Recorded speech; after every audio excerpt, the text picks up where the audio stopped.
देखिए, उस दिन संडे का दिन था और ये लगभग 3:30 बजे का टाइम होगा। 3:30 या 4 बजे के बीच में वो निकली और बोली कि मम्मी मैं 2-3 घंटे में आती हूँ। उनके उस टाइम पे उनके पापा की दोपहर से ड्यूटी चलती थी 10 बजे तक। तो हम अपना जो भी हमारा काम होता था, खाना पानी जो भी, इनको ट्यूशन ले भेजना ले आना, अपना हम करे।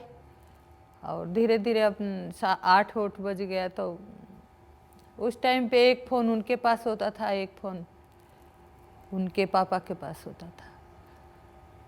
तो फिर भी बेटे से हमने फ़ोन करवाया कि बेटा देखो कि दीदी आई नहीं। तो बोला कि अच्छा मम्मी करते हैं। तो 1-2 बार फ़ोन किए, लगा नहीं।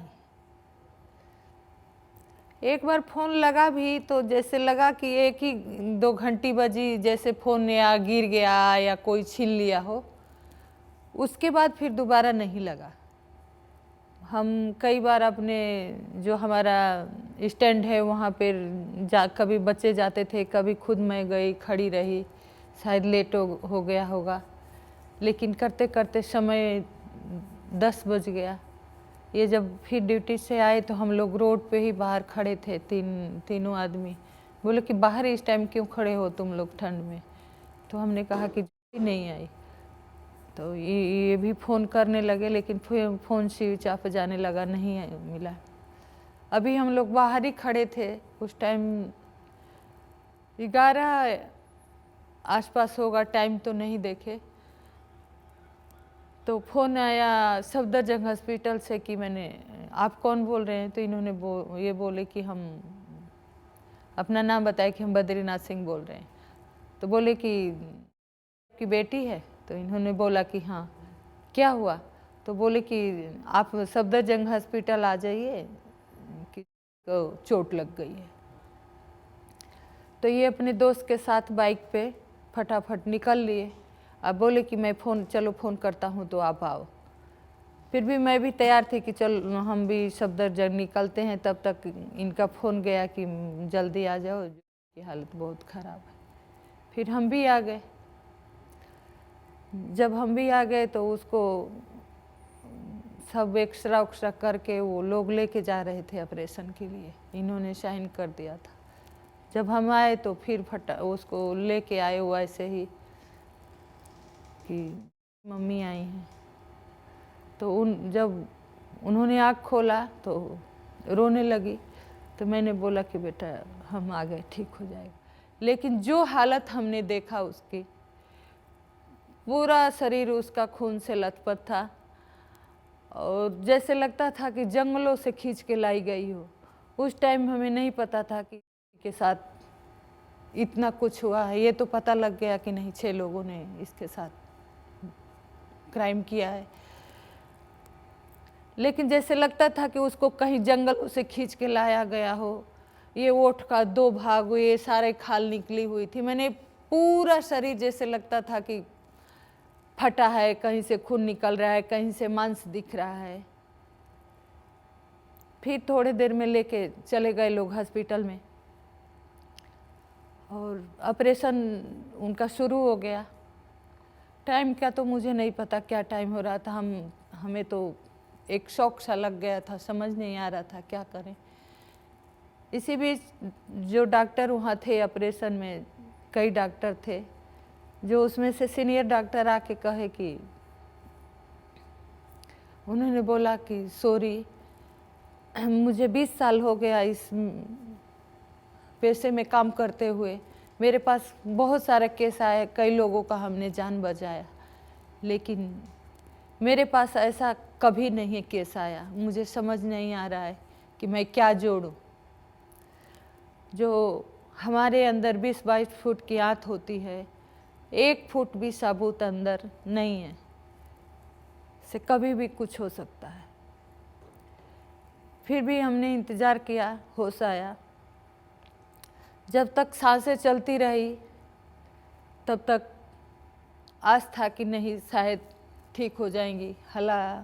डॉक्टर ने पहले हमें आश्वस्त कर रहे थे कि देखिए कि ऐसी हालत है, 2-4 दिन 2-4 घंटे कि बहुत मुश्किल है, अगर भगवान ही कोई चमत्कार करेगा तो ही बचेगी। लेकिन फिर भी जब तक जिंदा थी तब तक आस था कि क्या पता ठीक हो जाए। जब उसको होश आया, उसने पानी मांगा।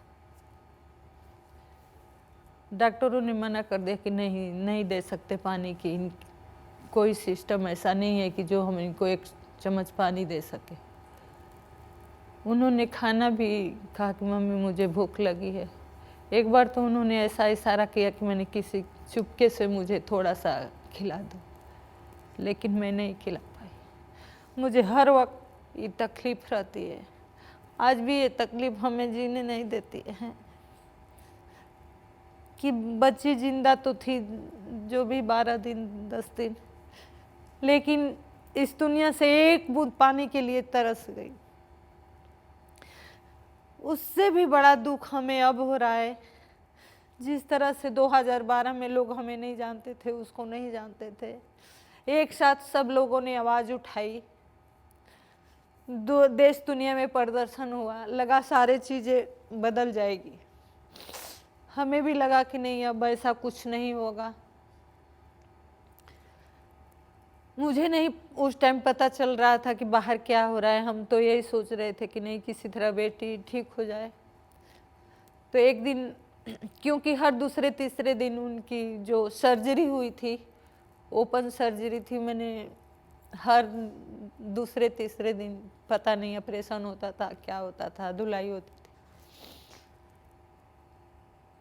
तो इसी में जब बेहोश हो रहती थी तो हमें डर लगता था। तो एक दिन रो रहे थे तो डॉक्टर बोले कि चलो हम आपको कुछ दिखाते हैं।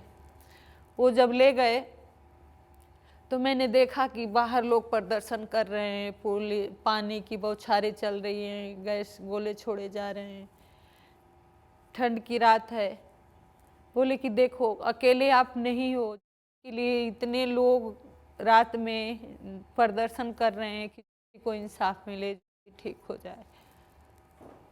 मुझे भी लगा कि नहीं सब कुछ ठीक हो जाएगा।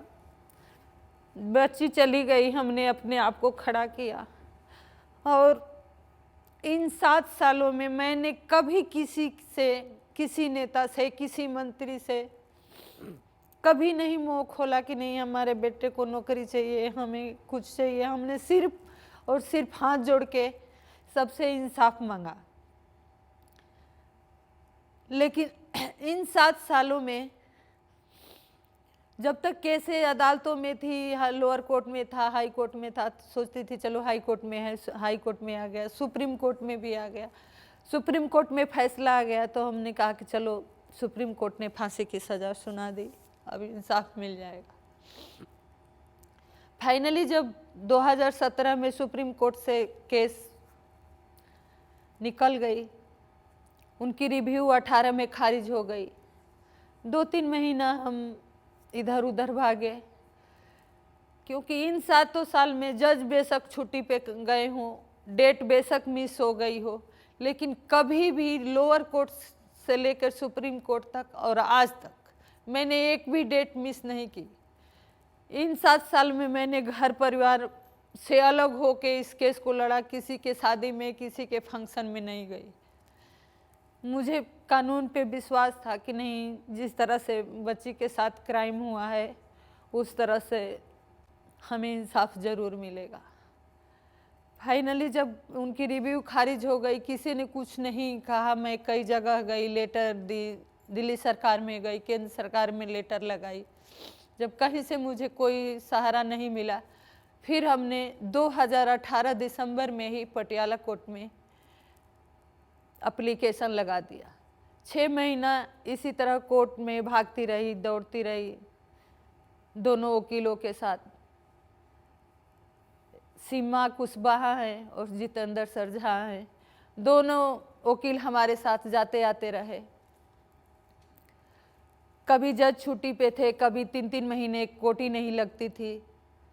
फाइनली हम उसी पटियाला हाउस कोर्ट में डिस्ट्रिक्ट जज के पास केस लेके गए कि सर इस कोर्ट में जज नहीं 3 महीने से बैठ रहे हैं, हमारी केस को ट्रांसफर किया जाए। डिस्ट्रिक्ट जज ने फौरन 2-3 दिन में ट्रांसफर कर दिया और जिस कोर्ट में अभी केस चल रही है उसमें आ गया। फाइनली ये जो आज केस पोस्टपोन है, जो जज इस टाइम पे सुनवाई कर रहे हैं 6वें जज हैं। लेकिन मैंने कभी नहीं सोचा था कि जिन लोगों ने बेटी के साथ क्राइम किया, जो लोग अपराधी हैं, उनको फांसी की सज़ा मिली हुई है और उनके वकीलों द्वारा हमें इतना जलील होना पड़ेगा, उनके परिवारों द्वारा हमें इतना जलील होना पड़ेगा कि नहीं, वो हमें जगह जगह गाली दे रहे हैं, बदनाम कर रहे हैं कि हमें फंड मिलता है, पॉलिटिक्स मदद करती है। मुझे कभी नहीं सोचा था कि मुझे अपने सिस्टम से, अपने ही देश में, अपने ही सरकारों के बीच में हमें इतना जलील होना पड़ेगा। आज आप देख रहे होंगे इस चैनल, आज तक चैनल में ही मैं अभी हूँ और आप देख रहे होंगे कि किस तरह से जब फांसी पोस्टपोन हुई तो किस तरह से खुशियाँ मना रहे हैं, किस तरह से दोनों हाथ उठा के विक्टिम दिखा रहे हैं कि हम जीत गए। लेकिन मैं क्या कहूँ, अपने ही सज़ा सुनाई हुई हमारे अदालतों ने, मैं यही जानना चाहती हूँ कि आखिर इतना विलंब क्यों। खासकर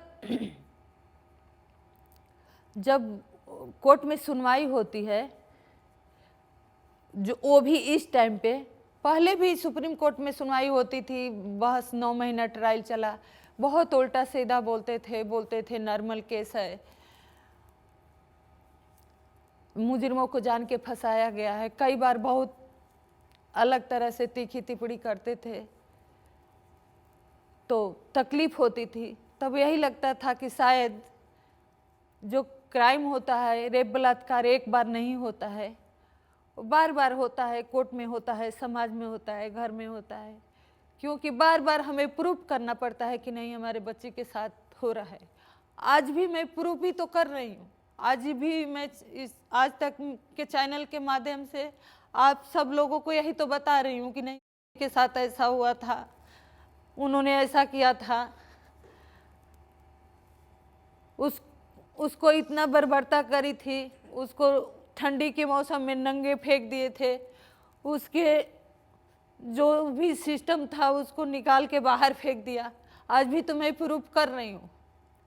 खासकर इन दौरान मुझे इतना मुझे टॉर्चर किया गया, इतना मुझे जलील किया गया कि कोर्ट में ही मुझे चैलेंज कर दिया गया कि मैं अनंत काल तक ये फांसी नहीं होने दूंगा। लेकिन कहीं ना कहीं मैं उस वकील को दोषी नहीं मान रही हूँ, मैं एपी सिंह को दोषी नहीं मान रही हूँ, इसलिए कि जो भी वो कर रहे हैं उनको करने के लिए इजाज़त हमारा कानून दे रहा है, हमारा कोर्ट उनको सपोर्ट कर रहा है। क्योंकि अगर हमारे कानून में इतना लॉ होल्स नहीं होते तो इतना फ़ायदा क्यों उठाते। लोअर कोर्ट में भी हुआ था, हाई कोर्ट में भी हुआ था, पटियाला कोर्ट में भी हुआ था। जब हमने अब पटिशन लगाई तो वो आए थे, तभी हमारा सामना हुआ था। जब दिसंबर में जब पहला डेट वारंट जारी हुआ तो 18 दिसंबर का दिन था, उस दिन भी उनको वीडियो कॉन्फ्रेंसिंग कराई गई उनके वकीलों के सामने। वो वीडियो कॉन्फ्रेंसिंग के सामने चारों थे और जज साहब ने बताया कि आपका डेट वारंट जारी होने वाला है, जो भी ये टाइम है आपका, आप रेमडी इस्तेमाल कर लो। लेकिन उन्होंने नहीं किया। फाइनली पहला डेट वारंट जारी हो गया 7 जनवरी को। इसके बाद से तो समझिए कि असली लड़ाई शुरू हो गई। फांसी तो हो गई थी, लेकिन ये 7 साल चुपचाप इसलिए बैठे थे कि फांसी तो हो गई है, होनी तो है नहीं, क्योंकि हमारा कानून ऐसा है। फाइनली लड़ाई जब डेट वारंट पहला जारी हुआ, शुरू हो गई। जैसे ही डेट वारंट जारी हुआ उन्होंने हाई कोर्ट में चैलेंज कर दिया। हाई कोर्ट ने स्टे तो नहीं लगाया, लेकिन यहाँ पे फांसी पोस्टपोन हो गई। पहली फांसी पोस्टपोन इसलिए हुई कि उनकी रेमडी बाकी है, दूसरी भी हुई कि उनकी रेमडी बाकी है, लेकिन इन दौरान उन्होंने एक एक करके डाला और बार बार फांसी को पोस्टपोन किया। तीसरा डेथ वारंट जारी हो गया तो मुझे लगा कि नहीं, हाई कोर्ट ने डायरेक्शन किया है कि 1 हफ्ते में वो अपना जो भी रेमडी है पूरा कर लें और उनको फांसी हो जाएगी। तो हमें उम्मीद लगी कि नहीं, अब 3 मार्च को फांसी हो गया। कोर्ट सब कुछ देख रहा है। सुप्रीम कोर्ट में ये केस बार बार आई है, चाहे एसएलपी के रूप में, रिव्यू के रूप में, क्यूरी के रूप में, जुडिशरी मर्सी तक सुप्रीम कोर्ट में खारिज हो गई है। लेकिन मुझे हैरानी इस बात की है, किस बात का इंतजार है, बार बार फांसी पोस्टपोन हो रही है। 7 साल पहले घटना हुई, बेटी की जान चली गई, लेकिन वहीं से क्राइम खत्म तो नहीं हुआ। हजारों बच्चियों के साथ रेप बलात्कार हुआ, सैकड़ों बच्चियां मारी गई, जिंदा जलाई गई, यहाँ तक कि केस हुआ। मेरे पास 1-2 केस है जिस लड़की के साथ क्राइम हुआ उसको ये बोला गया कि आवाज़ उठाओगी तो निर्भया की तरह कर देंगे, लेकिन आज उनको सज़ा हुई होती तो ये भी समाज में एक संदेश गया होता कि नहीं, अगर हम किसी के साथ गलत करेंगे तो निर्भया के मुजरिमों जैसे सज़ा होगी। आज जो फांसी पोस्टपोन हो रही हैं वो इंजॉय करते हैं, ये उनको टाइम मिलता है कि नहीं जो भी रेमडी है पूरा करिए, लेकिन जब वो रेमडी 1 दिन टाइम रहता है तो डालते हैं और उनका एक्सेप्ट हो जाता है। आज सुबह जब हम गए तो लगा कि नहीं, सुप्रीम कोर्ट में सबसे पहले उनकी क्यूरी खारिज हो गई। एक बार पटियाला कोर्ट हाउस ने उनकी अपील भी खारिज कर दी, फिर पता लगा कि उन्होंने वो मर्सी डाल दिया और शाम को पोस्टपोन हो गई। तो दुख होता है मैम कि हम दिल्ली में रहते हैं। दिल्ली में मैंने कंटिन्यू लड़ाई लड़ी, 7 साल से लड़ रही हूँ।